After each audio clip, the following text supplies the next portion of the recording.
Boa noite. Agradecer a presença de todos vocês no debate de encerramento do nosso ano. Nós só voltamos em fim de fevereiro ou março, depois decidimos isso. Eu quero chamar para debater aqui dois debatedores que são frequentemente requisitados, estão sempre aqui com a gente. Primeiro, o Dr. Arthur Kaufmann, que é médico psiquiatra, professor doutor do Departamento de Psiquiatria da Medicina da USP, coordenador da disciplina de Psicologia Médica.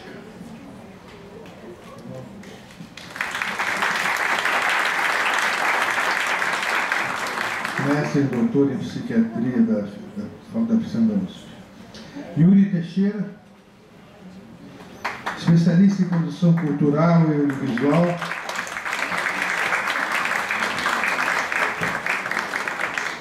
Trabalhou na BBC, TV Cultura, NET, Globosat. Desenvolveu projetos de audiovisuais na Grupo Abril, Sony Pictures, Belas Artes, Senac, TV Brasil.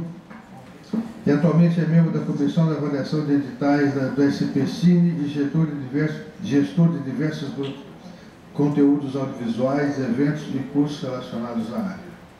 Bom, eles estão em casa já, né? Passar a palavra primeiro para o Arthur, depois você. Né?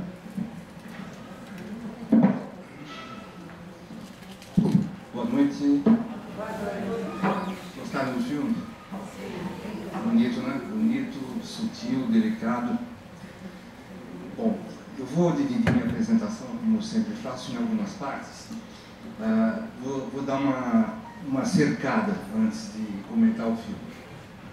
Então, o título dele original é Madame Dele, reticências, porque o sobrenome dela, como vocês viram, nunca é revelado. O diretor é o Max Ophüls, que viveu de 1902 até 1957. Ele foi um cineasta alemão que dirigiu cerca de 30 filmes. Max Ophüls, de origem judaica, fugiu para a França em 1933. Foi para os Estados Unidos e voltou para a França nos anos 50, onde ele fez os filmes dele mais importantes. Agora, é interessante que a sua obra pode ser compreendida como um grande ensaio sobre o amor, porém sobre mulheres, mais especificamente mulheres apaixonadas. Na maioria das vezes, mulheres que são infelizes no amor ou a quem o amor trouxe infelicidades de um tipo ou de outro, que é o que nós vimos aqui. Charles Boyer, o general, viveu de 1899 a 1978. Participou de mais de 80 filmes nos anos 40, 50 e 60, ele era um galã, e recebeu um Oscar honorário em 1943. A mulher dele chamava Pat Patterson. Ela teve um câncer em 1970. Foi a única mulher dele. Charles Boyer escondeu dela a gravidade da doença e optou por fazer o resto da vida que lhe restasse uma vida alegre e bonita. Ele se suicidou em 1978, 2 dias antes de completar 79 anos e 2 dias depois do falecimento da esposa. Vittorio De Sica viveu de 1901 a 74. Realizou algumas das maiores obras do neorrealismo italiano. Recebeu 3 Oscars de melhor filme estrangeiro por Vítimas da Tormenta, em 46, Ladrões de Bicicletas, em 48 e O Jardim dos Fins Incontini, em 70.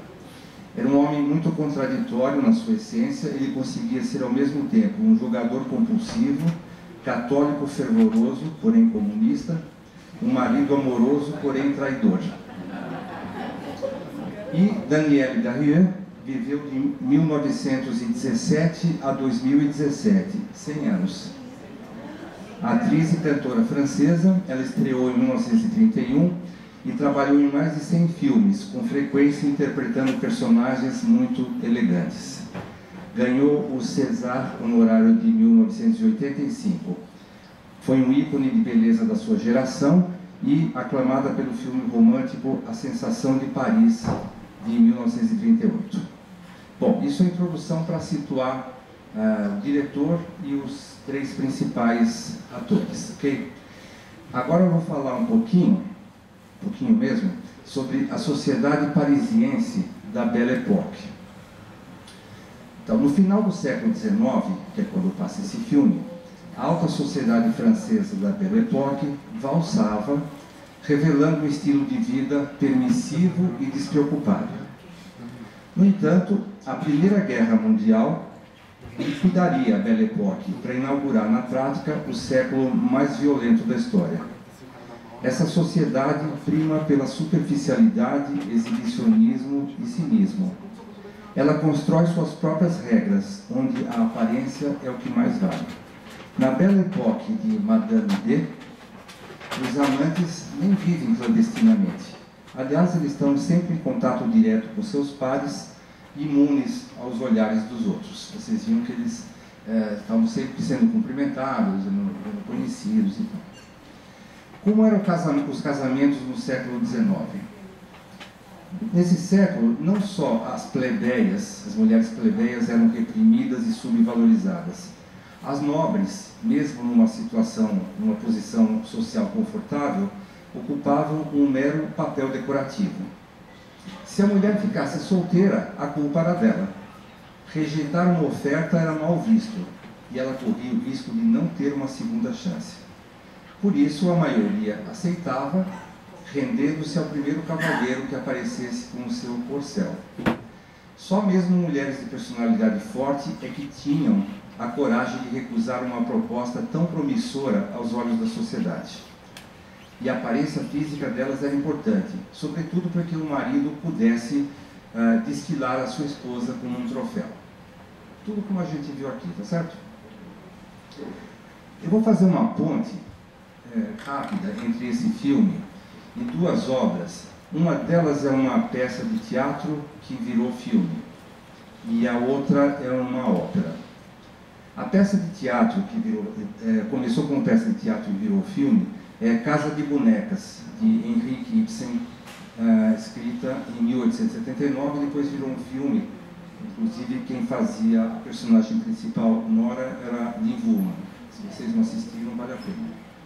Na Noruega, Nora, que é o nome dela, é uma mulher que vive para a casa e para o marido, Thorvald. E ele a recompensa com mimos e presentes. Ambos só conversam sobre superficialidades. Nora é submissa e serviçal, uma dona de casa exemplar. Sua conduta condiz com a forma que a sociedade acha correta. A vida social é totalmente controlada pelo marido, e o dinheiro também. Acontece que Nora não é tão angelical como pensa Thorvald. Ela tem um segredo perigoso, já que cometeu estelionato falsificando a assinatura do pai moribundo. Parecida com Louise, do filme, que penhora os brincos para que o marido não descubra seus problemas financeiros. Isso que Nora fez é um fato inadmissível ao moralista Thorvald, advogado e diretor de banco. A trama vai revelando o que há por trás das vidas aparentemente perfeitas. Nora descobre ser uma boneca, primeiro na casa do pai, depois na casa do marido. Aí ela decide não mais brincar de casinha. Ela se descobre pessoa, uma pessoa consciente. Valente, Nora, ao contrário daqui, Nora vai embora, deixa casa, marido e filhos. Possivelmente, Ibsen tenha sido o primeiro feminista da história. A ópera, que eu fiz a correlação, é O Cavaleiro da Rosa, de Richard Strauss, ópera de 1911. A ação se passa na corte austro-húngara no final do século XIX. Sophie, uma bonita jovem de seus 20 anos, família plebeia rica, prepara-se para conhecer seu futuro marido. Conhecer, ok? Não viu ele ainda. Um barão, velho e decadente, mas um casamento conveniente para ambas as partes. O noivo e o pai dela. Um noivo arruinado, um barão arruinado, e o pai, um plebeu rico. Enquanto espera, ela pensa na felicidade de poder casar e assim ser alguém, ganhar uma personalidade. Isso não é interpretação minha, isso está no texto da ópera, né? Ela canta isso. O barão chega, trazido pelo futuro sogro. Seus modos grosseiros, sua atitude arrogante, como se estivesse comprando a noiva, como se ela fosse apenas uma boneca destinada a satisfazer seus instintos, tudo isso gera em Sophie aversão e asco pelo suposto futuro marido. Após uma grande confusão, ela rejeita o noivo e acaba se casando com um jovem por quem se apaixona e que a trata com amor e respeito, e que é exatamente o Cavaleiro da Rosa. Bom, finalmente vamos para o filme Madame D, depois de todos esses preâmbulos. Esse filme aborda um tema que é sempre atual, as várias facetas do que nós chamamos de amor, e percorre uma extensa variedade de sentimentos. Lembrem da sequência de abertura. O que acontece? A câmera trabalha como se fosse o olhar da dama, da madame. Então a câmera vasculha armários e gavetas até encontrar um par de brincos a que ela não dá muita importância. Só que a gente nem viu o rosto dela. Antes disso, a sua identidade já nos é revelada por meio dos seus bens. Casacos de pele, vestidos, joias e chapéus que servem nesse vaidoso jogo de aparências para lhe dar uma personalidade e uma posição social. Igual Nora e Sophie. Mas somente após encontrar os brincos e colocá-los é que nós vamos descobrir quem é essa mulher. Quando o espelho emoldura a bela face de Louise em uma imagem que parece saída de um álbum de fotografias. Louise é frívola, vazia, faz parte de um seleto grupo que preza os nomes e sobrenomes da nobreza, mas nunca ficamos sabendo o sobrenome dela.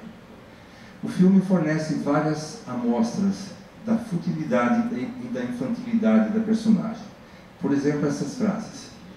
Ela gasta muito dinheiro, todo mundo sabe. Ela diz: tenho um coquetismo infantil, não se enrede no meu jogo. As lágrimas deixam o rosto desfigurado. Quando ela tem que escolher o que ela vai vender, mostra a dependência da mãe. Se mamãe estivesse aqui, ela me diria. Religião na igreja. Minha santa, faça com que ele aceite, com que o joalheiro aceite os brincos dela que ela quer vender.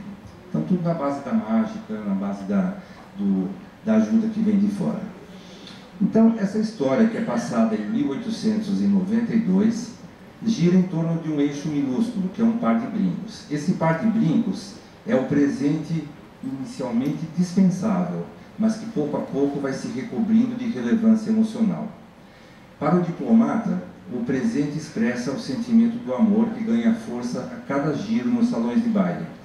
A valsa dos enamorados, sutil, mas rigorosamente acompanhada pelos olhos vigilantes do marido, que se considera proprietário daquela bela mulher.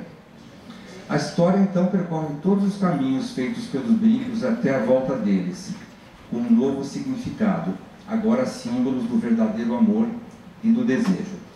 Os mesmos brincos foram dados por amor em dois momentos por dois homens diferentes. Eles começaram como, portanto, sendo de amor, começaram como objetos sagrados. Porém, devido ao enfraquecimento do amor, tornaram-se profanos. E, como profanos, eles foram vendidos, depois dados sem amor para a amante do general e, por fim, perdidos no jogo.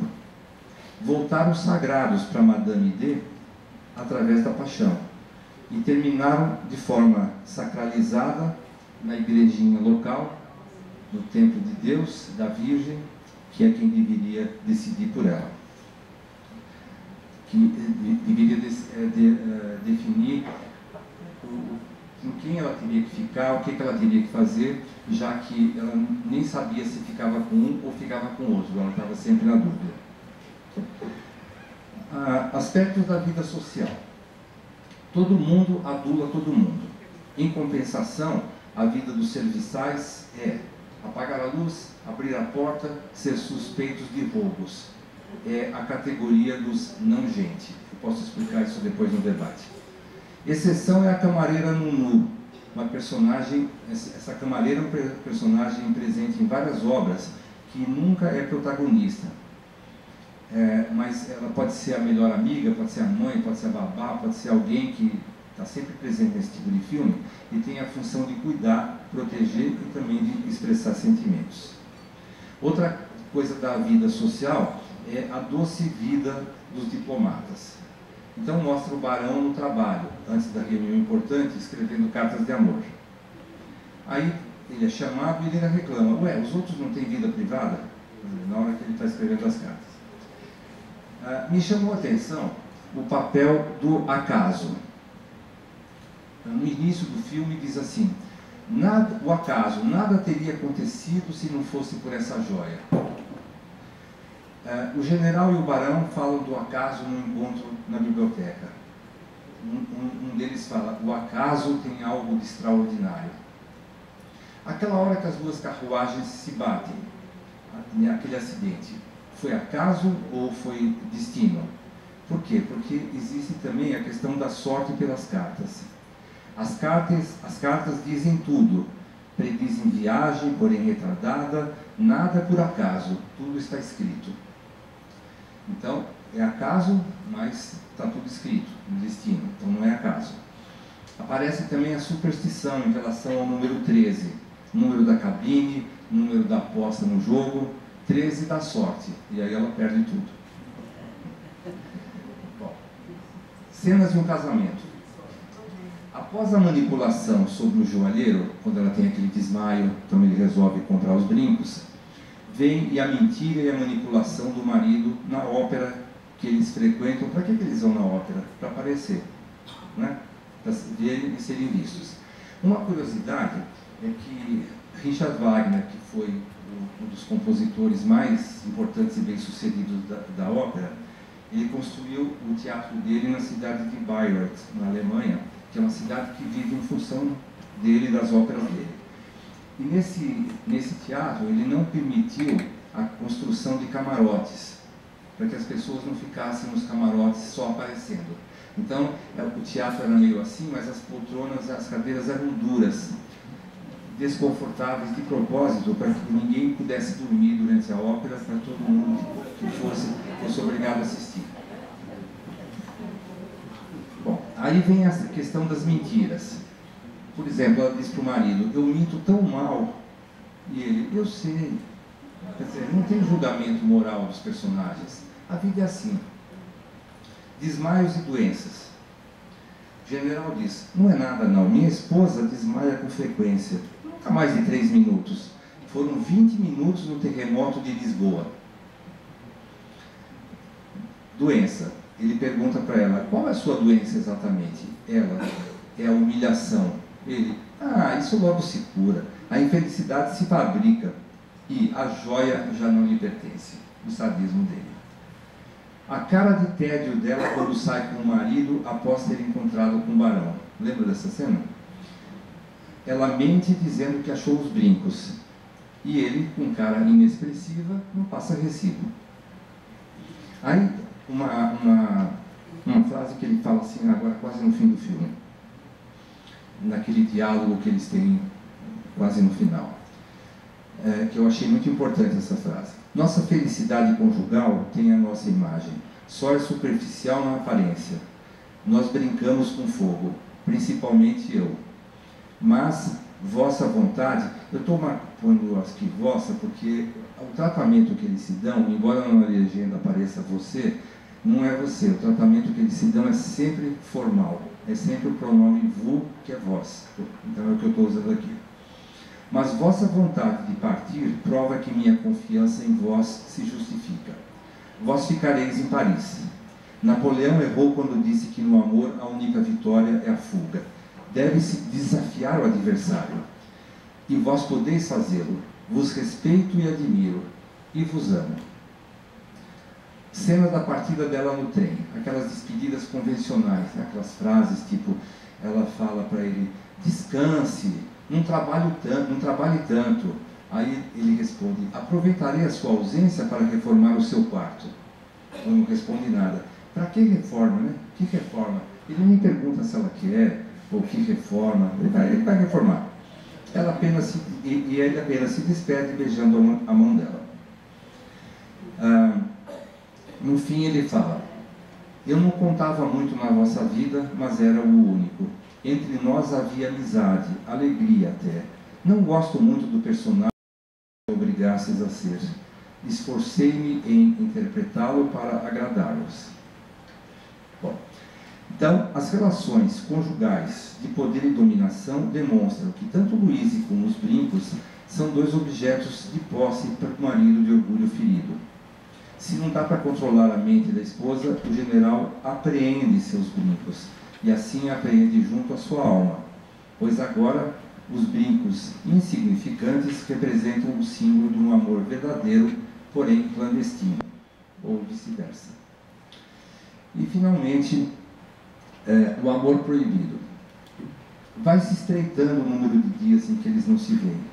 O amor proibido aparece na espetacular sequência de colagem das valsas, em meio a um mobiliário e um figurino luxuosos.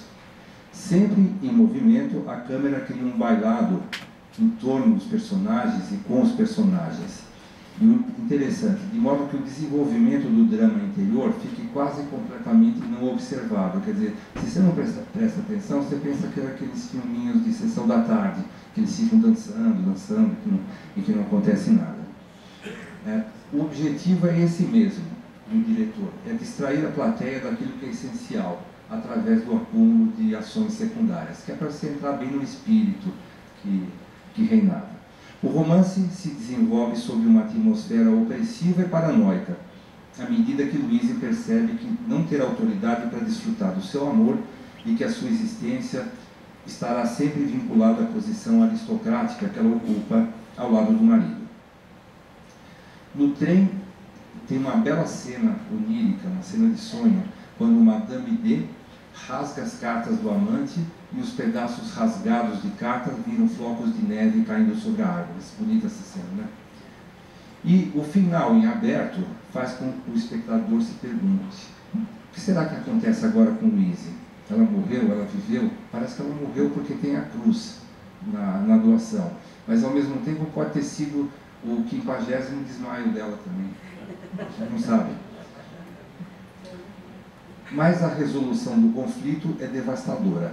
A Madame, embora possa continuar vivendo, ela praticamente faz uma opção pela não existência, pela própria anulação, ao contrário de Sophie da ópera e ao contrário de Nora da Casa de Bonecas. No desfecho, Louise, já sofrida e ameaçada, volta à igreja e agora reza fervorosamente pela vida do homem que ama. Quer dizer, Nossa Senhora que tem que salvar a vida dele. Ela não pode fazer nada. Nossa Senhora que salva, que decide com quem ela vai ficar e tudo, já que a mãe dela não está aí, né? Ela reza, mas infelizmente o seu aprendizado teve que surgir através da dor. É aquela frase: a pessoa que eu fui desgraçou a pessoa que eu sou. Obrigado.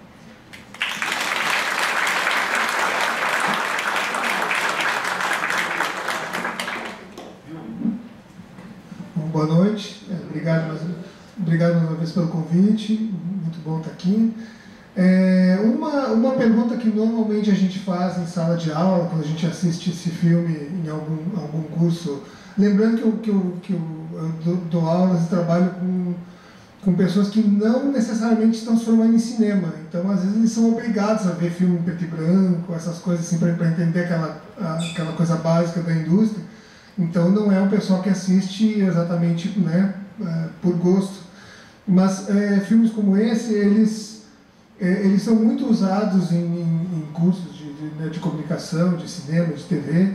Eles são usados para vários aspectos que eu vou tentar retomar um exemplo de cada um desses pontos aqui. Ele é utilizado como exemplo de escola de adaptação de romance, de livro, de novela para a tela, que são os desafios que se tem de roteirizar. Você estuda uma obra escrita que ele é inspirado numa novela. Ele é usado como exemplo de construção de personagem, é usado como exemplo de ponto de vista, aquele truque que a gente tem para mostrar que o cineasta tem de mostrar quem é o dono da cena, então tem muito disso nesse filme. E ele é um pouco também uma leitura de época. Tá dando muito eco? Mas vamos ver se melhora. Então, assim, ele é um exemplo de várias maneiras de se fazer filme. Lembrando que na época que ele foi feito, em 1953, ele não... Tá melhor? Tá dando para ouvir? Tá. Eu daqui não tô tendo retorno, tá? Não sei como é que está saindo. Tá bom? Então, em 1953 ele não teve um grande impacto, não foi considerado uma grande obra, apesar de ter o Vitório de Sica no elenco. Eles eram talentos muito locais. O Vitório de Sica já tinha dirigido, né, O Ladrão de Bicicletas, né, 5 anos antes, mas ele não teve um grande impacto, até porque a crítica não foi muito boa com o filme na época. Então, ele não, é um filme que não viajou muito bem, não foi muito exportado na época. Mas no finalzinho dos anos 70, início dos anos 80, esse filme foi redescoberto. Ele começou a entrar em alguns festivais, como Mostra Paralela, alguns críticos redescobriram o filme. Então, assim, ele acabou sendo estudado depois de algum tempo, né? Mais de 20 anos depois da sua realização. E hoje a gente utiliza muito ele para estudo. Então, alguns dos exemplos, né? O Max Ophuls, que é o diretor, ele tem uma assinatura própria que é, primeiro, muitos movimentos de câmera, a câmera se movimenta bastante, e todos os exercícios que ele faz de tela, eles não são gratuitos. Eu vou dar alguns exemplos. Por exemplo, quem vê filme do Tarantino, você vê muito exercício de câmera, muita, né, acrobacia que não necessariamente acrescenta na história. O próprio Hitchcock faz coisas assim, poxa, que legal essa tomada, vem desde longe, entra pela janela e pega o cara lá dentro. Ok, é legal como exercício, foi inovador, mas não é necessário para a história. Agora, o Max, ele sempre procurou fazer exercícios estéticos que tivessem a ver com a história. Por exemplo, a presença constante de espelhos, né, em várias das cenas, as cenas do baile. Aqui não é uma crítica social, ele está querendo que a gente veja algumas cenas como um espelho, quer dizer, o que essa nobreza está vivendo, a gente não está em posição de julgá-los, né, porque tudo é um espelho social. Aquela cena, né, que o doutor já mencionou, aquela cena das cartas virando flocos de neve, também tem um simbolismo muito grande, né, das coisas que são profundas para ela, para a personagem, mas que se perdem, né? Quer dizer, ela rasga e aquilo se perde, né, no meio dos flocos de neve. Então, tem um simbolismo muito grande. Então, ele tem uma das características que é uma assinatura desse diretor, é ele colocar esses exercícios de câmera, de montagem, mas não colocar isso gratuitamente. Um outro exemplo aquela questão de construção de um ponto de vista. Ele é um filme todo feito por uma ótica feminina. A gente acompanha a história dela, a gente torce por ela, né? E isso pode parecer um pouco mais comum hoje, mas na década de 50 não era tanto. Tanto que ele é considerado um filme inovador também por isso. Mas não por acaso, né? Ele surgiu de uma novela escrita por uma mulher, né? Eu vou ter que colar aqui. A Louise de Vilmorin, que é a autora, ela é inclusive amiga, né, do diretor, do Max Ophuls. Ele quis filmar essa história, ela contava essa história toda dos brincos e tal. Quem lê o livro, claro que sabe, você está lendo a mente, né, do personagem, você está sabendo que ela... a gente vê tudo pelo ponto dela. Mas quando você vai transpor isso para a tela, e a gente entra no outro ponto, né, dessa questão, né, dos desafios de se transpor e de análise de ponto de vista de personagem, vamos lembrar que nessa época, né, que o filme foi feito, tudo se contava muito, né, sob uma ótica masculina, né? Tanto que a promoção do filme, os cartazes oficiais, os 3 personagens estão com o mesmo peso, né, no cartaz. Até porque o Charles Boyer também já era famoso, o Vitório de Sica também já era famoso, então, né, é dado o mesmo peso, mas a gente não tem dúvida, e isso é uma coisa que aqui para esse público a gente não precisa perguntar, mas às vezes que eu usei esse filme em cursos com o pessoal, né, mais jovem, mais inquieto, aquele pessoal que só assiste filme preto e branco por absoluta obrigação. Normalmente a primeira coisa que eu pergunto vocês acham que ela... Vocês têm dúvidas sobre o amor dela pelo Barão, ou vocês acham que ela estava sendo superficial, frívola, etc.? Para um público mais jovem faz sentido você perguntar isso, porque esse filme, foram feitas quatro refilmagens desse filme, em obras menores, né? Dramalhão americano, coprodução americana, europeia. Eu vi um desses filmes, uma dessas refilmagens, e você vê sob uma outra ótica. A personagem dela, ela é mais manipuladora, você não tem um apreço tão grande pela personagem. Você acaba torcendo mais pelo marido, você acha que o marido é o enganado da história toda. E a gente vê que na história original não tem nada disso, né? Você vê pela ótica dela, você não tem dúvidas que ela realmente gostava do Barão, e que o Barão era um cara íntegro, né? Ele também não é muito afeito a essas protocolos sociais. A gente vê uma cena lá que mostra muito isso, ele está doido para aplaudir logo, né, o cara que está falando, que é para acabar aquela situação formal ali. Então, assim, a gente não tem dúvida que eles são um casal por quem vale a pena torcer. A gente viu por algumas reações aqui, né, quando a gente vê isso, vai dar alguma coisa errada, né, a gente vai torcendo por esse casal. Numa refilmagem que foi feita nos anos 70, você vê, né, aí entra um pouco mais o conservadorismo americano, você vê mais do ponto de vista do marido. Ela é muito mais manipuladora na história, né? Os desmaios são pura manipulação, e você até fica desconfiado se ela gostava ou não de verdade do Barão. Então isso seria mais comum numa história desse tipo, né? Mas essa obra não deixa dúvidas, até porque foi escrita por uma mulher.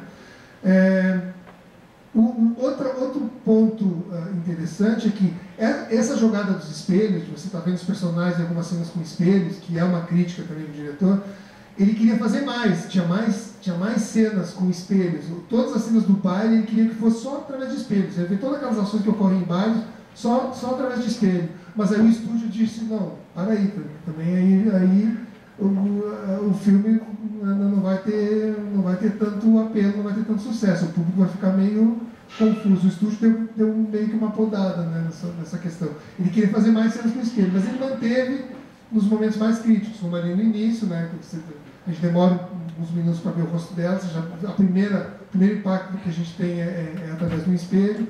Tem várias cenas com espelhos, né, tem essa crítica. E outra coisa que também ele deixa claro que ele está criticando um pouco esses personagens que a gente está vendo, ele dá bastante falas, né, aquelas falas passageiras, para os personagens secundários. É o cara que se levanta para abrir a porta, porque ele diz, pô, estou de saco cheio disso, na próxima vez eu não vou levantar. Né, é o cara que abre o portão, também, né, o cara está ali no meio de uma conversa usual e abre o portão para o pessoal e ele continua a conversa dele. Quer dizer, rapidamente ele mostra que para aqueles caras que estão só abrindo o portão, o que está acontecendo ali é secundário. Quer dizer, eles estão ali no mundo deles. Né? A cozinheira reclamando, pô, eu fui contratado para ser cozinheira, não para ficar procurando brinco. Né? Então, são vários pontos onde é dado fala para o personagem secundário. E também é uma coisa pouco usual. Né? Normalmente a gente vê só o ponto de vista dos protagonistas e você, né, todo mundo mais é decorativo. Então eles mesmo apesar desses personagens estarem só de passagem, eles dão aquele recado de que no mundo desses caras todos os outros são secundários também. Então também é um ponto de vista interessante que normalmente quando você passa, né, num livro você tem mais tempo de dar essas falas, então no filme você acaba cortando todas essas coisas. Né? E aí, para encerrar aqui essa minha primeira participação, depois a gente bate um pouco mais de bola aí, uma curiosidade, o filme ele tinha um final um pouquinho mais longo. Ele deixava claro que a personagem morre, né? Que no filme a opção foi deixar um pouco mais aberto isso, mas na história original ela morre. Só que no livro, cara, a morte dela é um pouco mais sofrida, ela passa mais uns dias, ela fica doente, ela não morre tão de repente. Né? Então, aí a gente corta direto para a cena em que, né, os brincos foram doados, foram parar na igreja. Só que o filme tinha uma cena a mais. Depois da igreja aparecia uma freira que levava esse brinco, né, de presente, né, para um jovem casal, e aí aparecia uma jovem noiva usando esse brinco no casamento, dando a entender que ela seria uma nova Madame D, né, que aquela história poderia acabar se repetindo. Só que aí no final, o diretor viu que estava tão humano o filme, que ele achava que essa cena poderia tirar um pouco, né, ali a importância dos personagens, a gente já tinha torcido tanto por eles e tal, então ele não quis transformar os brincos tão em protagonistas, né, não queria dar esse protagonismo todo para os brincos, né, ele achou que não precisava dessa cena e acabou cortando. Mas o primeiro corte do filme tem esse final extra aí, que daí a gente há de convir que é uma outra mensagem, né? Eu acho que ficou legal a mensagem do jeito que está, mas ele poderia ter tomado essa outra decisão que daria um outro sentido para a história. Mas aí o resto a gente conversa um pouco mais, logo mais.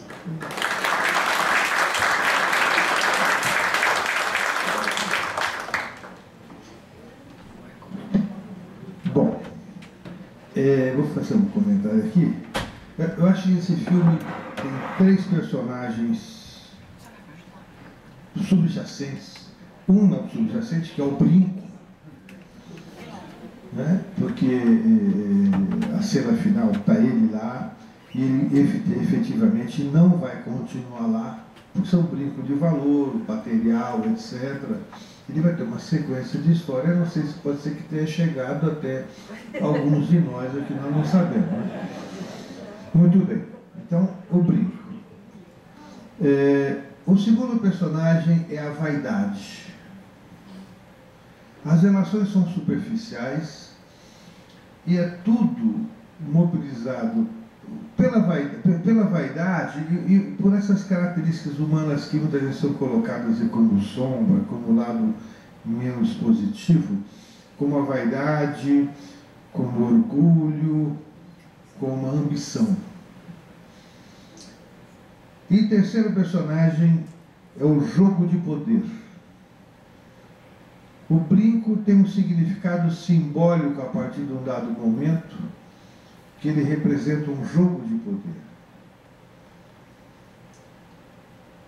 E aí valeria a pena algum junguiano poder avaliar para a gente qual é o significado simbólico do brinco, de uma forma em geral, e o significado simbólico deste brinco especificamente nessa história.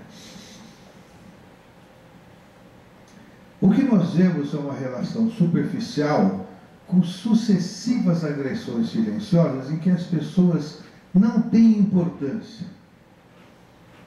A importância está no que elas aparentam ser. Tem também um aspecto do amor romântico, que é um amor onde não se ama. O amor romântico é uma grande farsa que nós aprendemos ao longo do tempo, mas o amor romântico não tem amor. O que tem é que a pessoa admira a outra pela sua própria projeção. E nós vimos aqui a própria história que ela falou num dado momento que, na verdade, acabou nem tendo sexo com o italiano, com o Donati. Né? Ela teve lá alguma coisa assim, mas não teve um envolvimento mais profundo, até porque, sendo uma histérica, manipuladora, se tivesse sexo e orgasmo, a história seria outra. Né? Poderia surgir o amor de fato. Então, a relação romântica é uma relação entre pessoas que não existem, na verdade. O que existe é a pessoa idealizada, mas aquela pessoa que está ali na frente não tem o mínimo significado a não ser pelo que ela desperta em você no seu imaginário. Então não há outra pessoa.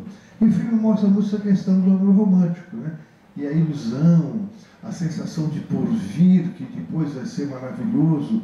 E o caráter da mulher histérica, que antigamente era muito mais comum que hoje, né? Hoje é uma grande evolução no aspecto do feminino.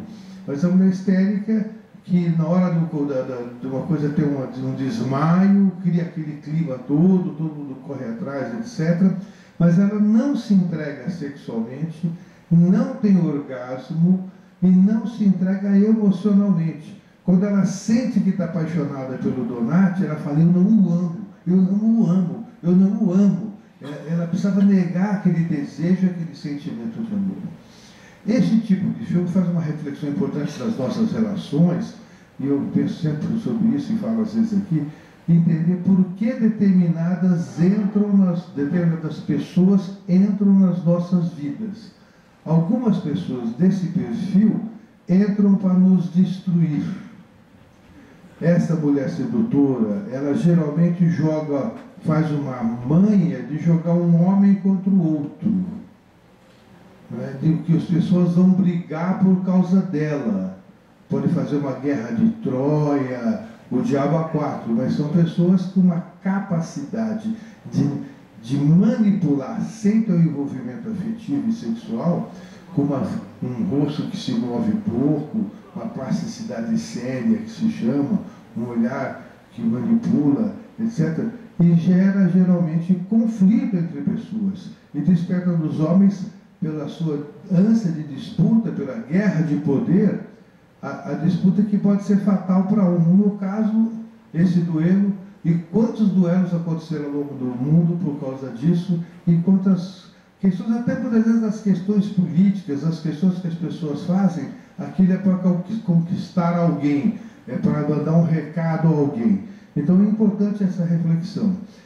E esse filme nos traz, então, assim, uma reflexão de um outro filme que nós debatemos aqui, que é o Obscuro Objeto do Desejo, do Buñuel. Ele vai pensar, qual é o obscuro objeto do desejo dessa mulher? Qual é o obscuro objeto de desejo desse general? Qual é o obscuro objeto de desejo do Donati? Né? Tem um desejo obscuro que é superior ao que é falado. É o que corre no universo subjacente, que é o que determina a história. Então ali tem um conflito. E a questão do poder, o filme está estourando um canhão lá, 3 tiros, a pessoa pensa, não, isso é o nosso canhão de 30 milímetros aí, novo, né? Como assim? Como se o canhão, se as pessoas que estão trabalhando, as pessoas que estão existindo, estão morrendo na guerra, não tivessem importância. A importância era o ego do general. A importância era o ego daquilo que ele dominava. E o brinco significa isso, né? A passagem de pessoas para outro, e ele passa a ser instrumento de poder. Quer dizer, você mentiu para mim? Agora eu vou dar um jeito de usar esse brinco. Eu vou te levar lá para a tua sobrinha, eu vou te dar uma lição de moral com o brinco que eu vou dar para ela. Ele achou que ia acabar a história. Mas aí ela vem e fala, você quer ganhar de mim com o brinco? Agora é minha vez, eu peguei o brinco de volta.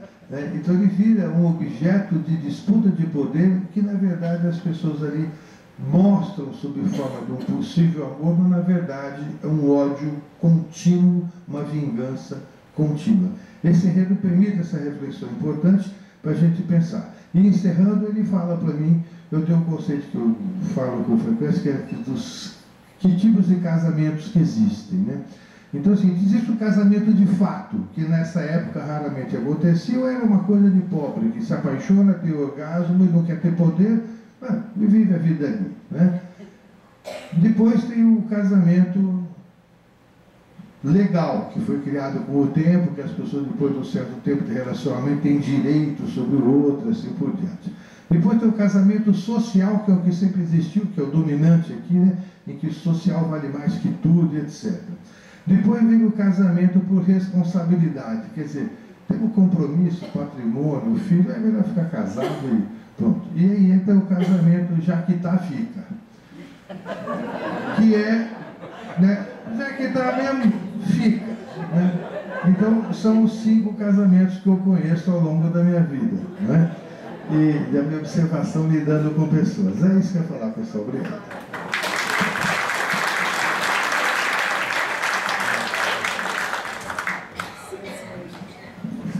Vamos abrir o microfone.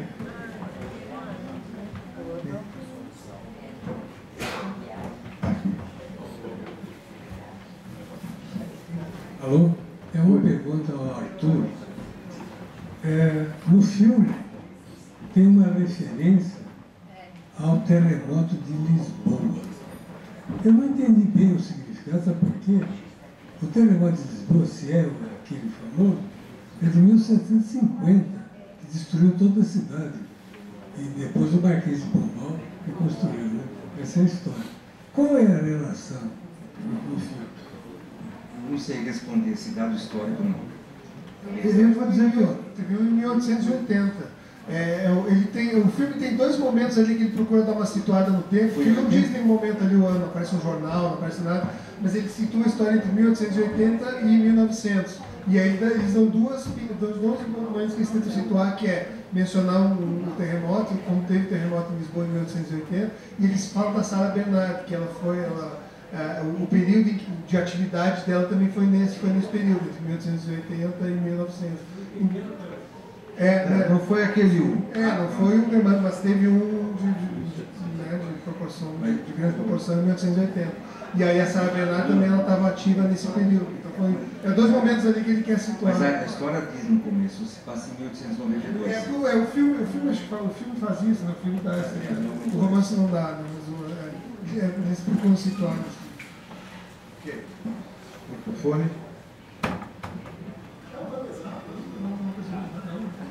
Levanta a mão bem grande para o pessoal ver, pessoal.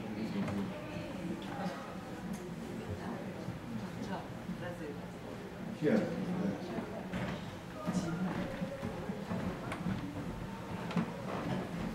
Vou esperar outros falarem, mas ninguém levantou a mão. Eu achei um filme difícil de acompanhar. Achei um filme difícil de acompanhar e de entender também, não é? Eu vou fazer mais uma pergunta para os dois comentadores.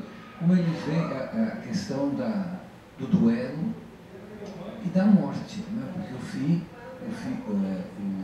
o filme termina com aquele suspense da morte. Então surge mais um personagem, o personagem da morte.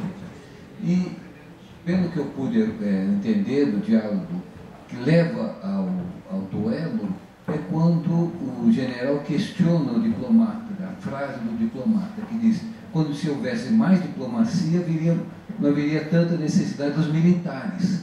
Parece que nessa posição o general se ofende profundamente e faz o desafio do duelo. E o duelo é imediatamente aceito, embora em desvantagem para o diplomata, né? Porque no treino o general acerta 3 vezes no coração do outro, mas ele aceita imediatamente o desafio. Então eu queria ver assim, como você vê, se é que aceitam isso, esse quarto personagem, que é a morte, e que parece que é a resolução do filme, né? Aquele conflito que existe, ele é resolvido de algum modo, ou não é resolvido, só é resolvido com o desaparecimento de um deles. Um dos dois vão desaparecer com o resultado do duelo, né? E o general, ele não se ofende quando a mulher dele é cortejada pelo diplomata.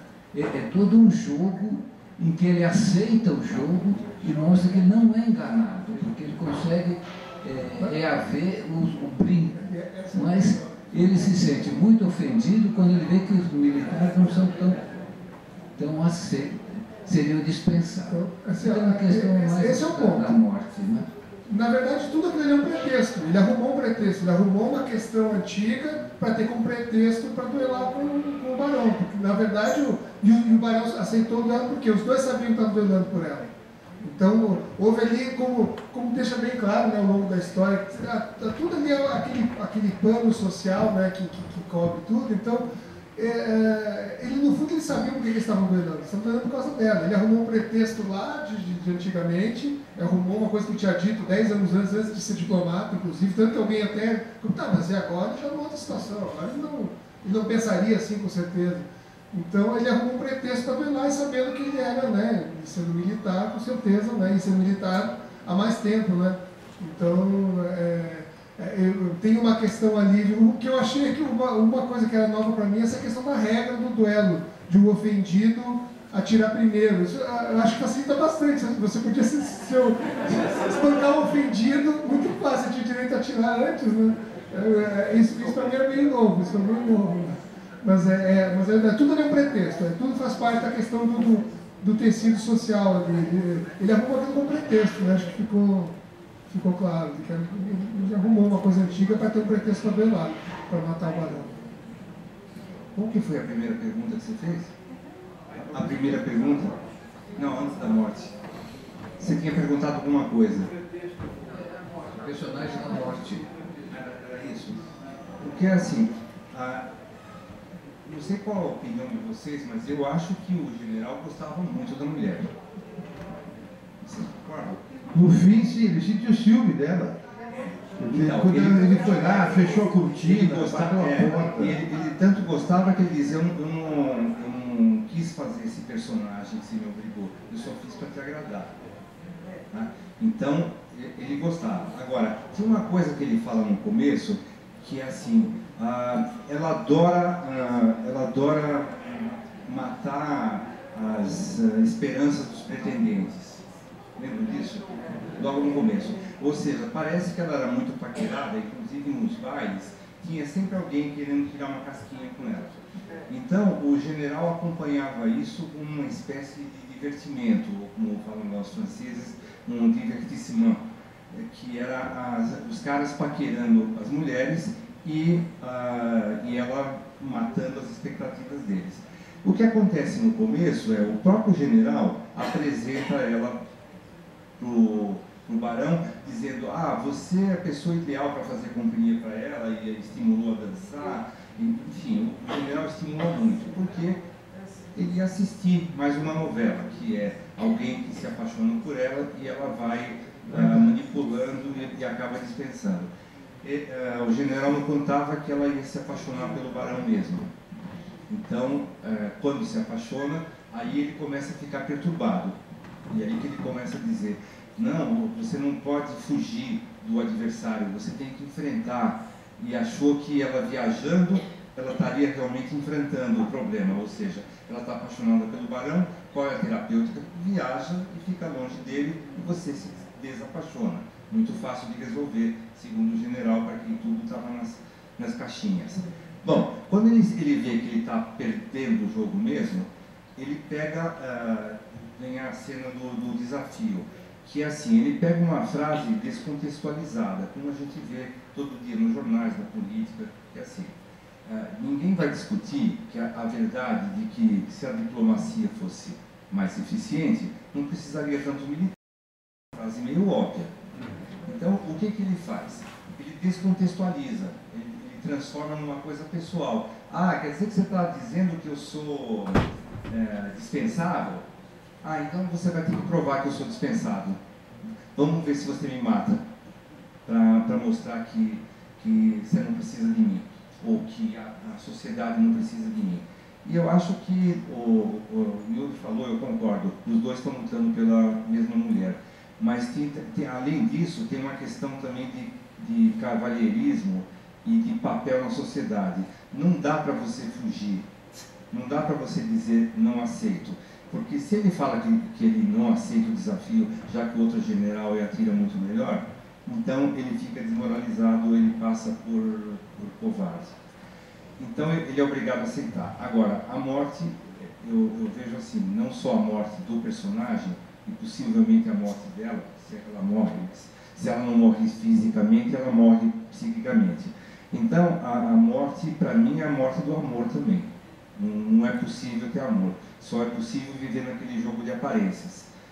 Ter uma vida mais sincera, ter uma vida mais apaixonada, um amor mais completo, aí, como diria o Wimmer, não é possível. A morte vem antes. Assim que eu entendi. Eu já entendo diferente. Eu acho que ele forçou a situação do duelo. O Donati já estava fora de cena, já não tinha mais contato com ela, estava afastado, etc. Mas a relação não evoluía. Ele acreditou que a forma de matar aquela situação toda seria dando o brinco para a sobrinha. Mas não foi suficiente.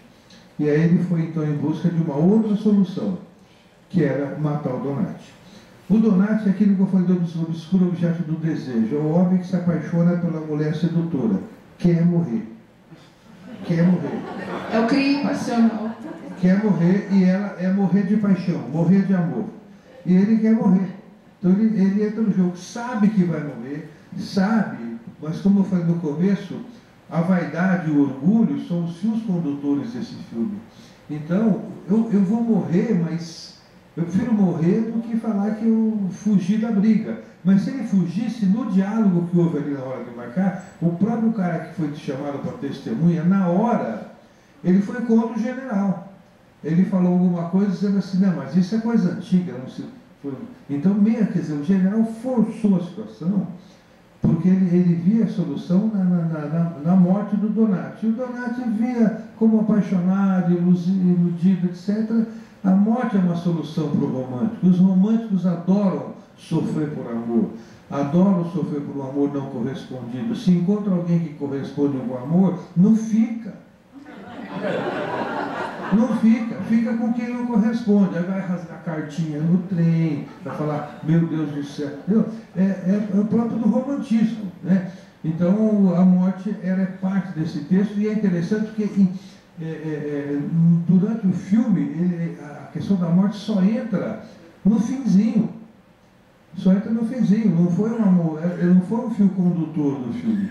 Não havia essa possibilidade durante muito tempo do enredo. Só a partir de um dado momento, quando ele cismou e foi lá. Mas o fato é esse, o Donati já estava fora de cena, tudo, o general trouxe como uma tentativa de solução dele. Então eu posso dizer o seguinte, interpretando o general, ele tinha vontade de matar alguém, e o outro tinha vontade de morrer por alguém. E ninguém estava brigando pela mulher, isso é muito importante, nenhum dos dois estava brigando pela mulher. Aquela mulher era apenas um instrumento de sonhos românticos e de manipulação, de vaidade e orgulho. Só isso, ela foi um objeto também disso tudo. Deve ter uma história familiar, tem todas as coisas para se pensar depois. Gilberto, embora suas palavras sejam bastante sábias,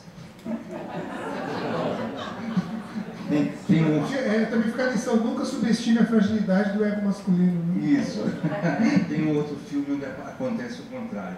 Em A Dama de Xangai, do Orson Welles com a Greta Gerwig. Então, tem um triângulo igual esse.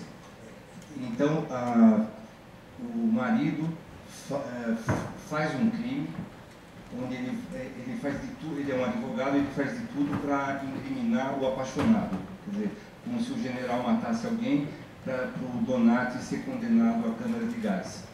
Mas o final, surpreendentemente, é que o marido morre, a sedutora morre, e o apaixonado vai embora, dizendo como ele era tolo de ter entrado num... Porque o apaixonado não era apaixonado. É que aí entra porque outra coisa importante, a mulher sedutora desse tipo, ela se prende, se entrega geralmente por um cara malandro. O cara malandro, quer dizer, e esse cara era malandro. Era malandro. Então é o seguinte... Mas era apaixonado. Não, mas ele era malandro. Malandro é outra história. Ele é mais sedutor do que a sedutora. Briga de bicho grande. Digamos que ele era um sedutor eficiente, porque os outros só ficavam ali. Exatamente. Quando ele viu que a coisa estava tomando um ar sério, ele se sentiu ameaçado. Né? Pois é, mas o jogo de sedução é esse, é um jogo perigoso. Ganha o que é mais perigoso. O malandro é o que domina as mulheres que são sedutoras. Outro aspecto que eu também vi no filme foi a humilhação que a mulher se sentiu humilhada, né, de ser como objeto, né, de toda essa situação, dessa disputa, tanto até quando ela bateu aquele desespero que ela foi para a igreja, né, pegou os brincos, né, falou, tem que salvar, né. Acho que também para não deixar o desespero, né, assistindo que a humilhação que ela passou, né, dos brincos naquela hora também, daquela cena que ele foi levar para a sobrinha dela, né? Tinha que ter esse brinco depois de voltar aquele, supostamente pela situação financeira, né? O seu Remy. O seu Remy, né? Que vendeu várias vezes o mesmo objeto, né? O poder, né? O comércio, né? Que a relação de poder, comércio, romance, né? Que não é amor, simplesmente por interesse. Teve um momento ali no início que poderia se ter dado uma humanidade maior ali pro conde, pro general, quando ele vai se despedir da amante. Ele poderia ser mostrado como alguém apaixonado pela amante, mas se trata ela como formalidade. Então, assim, é uma relação quase protocolar ali com a amante também. Então, ali é um momento que, se você quiser dar uma leitura pro filme, né? Você quer transformar aquele cara num cara mais humano, é aquele momento que poderia mostrar que, poxa, ele é apaixonado, e só não tá casado com a pessoa com quem ele é apaixonado. Mas não, ele é um cara protocolar em qualquer situação, até com a amante. Tem alguns momentos que a gente quase acha que quase vai ter uma coisa. Eles têm uma DR uma hora ali, ele começa uma DR, senta, ela começa uma DR, você acha que vai pegar, não pega, né? Mas porque ele mostra que ela é insensível também. Né? Eu me recordo que antigamente parece que os filmes tinham como obrigação ao final mencionar que qualquer semelhança será mera coincidência. Então eu queria perguntar se por acaso os senhores acham que poderia haver alguma semelhança entre a trama do filme com um acontecimento recente aqui no Paraná, em que um ex-jogador de futebol foi assassinado, que me parece que é de conhecimento de todo mundo. Muito obrigado.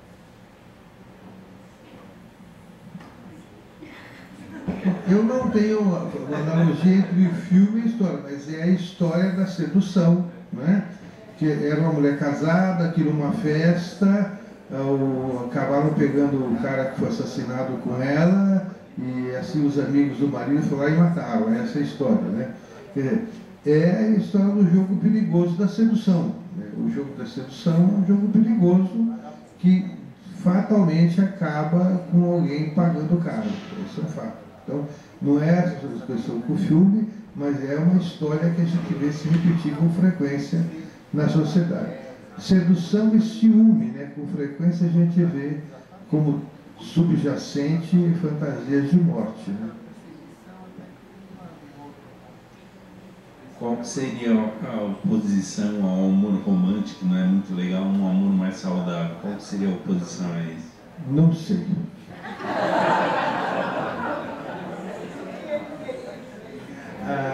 Falar do amor romântico a gente pode falar porque eles existem há muito tempo, a gente já conhece. Agora, as novas formas parece, por exemplo, eu vejo nos jovens de hoje que há muito mais casamento de fato do que casamentos sociais, por isso que eles duram menos tempo. Né? Mas isso é uma opinião minha de observação, não posso generalizar. Até porque você fala em casamento mais saudável, aí a gente vai pensar que esse casamento é patológico, não é? Eu fiz até na minha apresentação no começo, eu falei como eram os casamentos nessa época. Eram assim, como eram as outras obras, eram assim, quer dizer, era um casamento onde as pessoas não eram em geral por amor, as famílias tramavam, as famílias combinavam. Essa história de casar com quem eu quero é muito recente na história. Eu acredito que aqui, por exemplo, não tem uma dica, mas pelo rolar do filme e pela diferença de personalidade dos dois, me parece muito mais provável que tenha sido um casamento arranjado. Agora, falar em saudável ou patológico, eu acho que isso tem mais a ver com o tipo de relacionamento que os dois têm do que rotular de um jeito meio médico. Porque senão, o que é um casamento saudável? Aliás, acho que todos os casamentos têm momentos saudáveis e patológicos. Como todos os relacionamentos humanos. Isso faz parte. Né? Mas eu quero fazer um comentário que eu deixei passar aqui a falar, como se cria fake news. Né? A mulher vendeu o brinco. Aí o que teve de fake news ali com os brincos, né? Quanto que roubou, saiu no jornal, roubaram, não sei o quê. E aí acha, foi fácil criar fake news, né? Naquela época, imagina agora.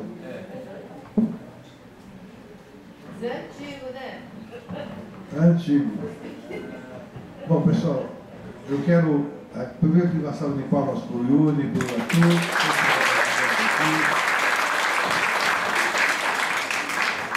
Agradecer a presença de todos vocês, do pessoal da APM que dá todo esse suporte para nós e faz isso acontecer, e convidá-los para lá para fim de fevereiro, março, dar continuidade ao nosso Cine Debate, que já tem seus 20 anos e faz 20 anos de sua maioridade em junho próximo. Né? Então, esperamos contar com vocês, nos prestigiando aí. O cabelo nem era